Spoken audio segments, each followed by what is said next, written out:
One of my favorite bits in Gremlins 2, The New Batch, an American masterpiece, by the way,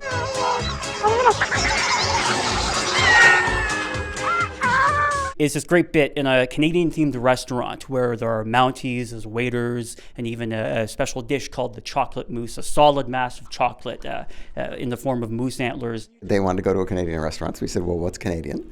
And we came up with all the Canadian cliches that we could cram into one scene.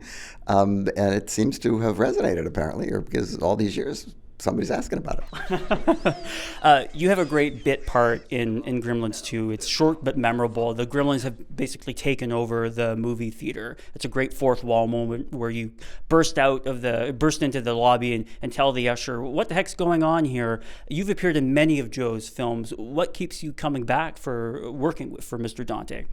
He's a joy to work with. Plus, he allows us so much creativity. I mean, he trusts his actors, and so we're able to get away with a lot, actually.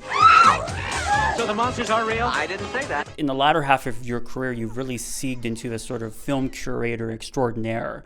Tell us about Trailers from Hell and what that's all about.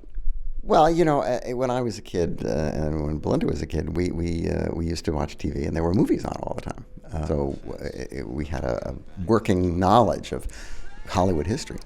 That's not the case anymore. You know, those errant hours are now spent on infomercials and stuff like that. So there's very few places for people to go to find older movies, and also there's a bromide that, well, the movies are irrelevant to today's audience because they're old and they're taking place at a different time.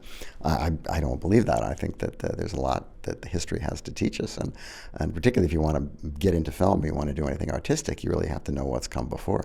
So I created Trailers from Hell, which is because I had a trailer collection, and I thought I'd put them online, and then I thought, well, who's going to watch them? And then I thought I'll do some commentaries about the movies through the trailers, and then some friends of mine found out about it, and pretty soon we had a whole lot of other filmmakers and you know, writers and makeup people and all sorts of people who wanted to talk about the movies that made them want to make movies.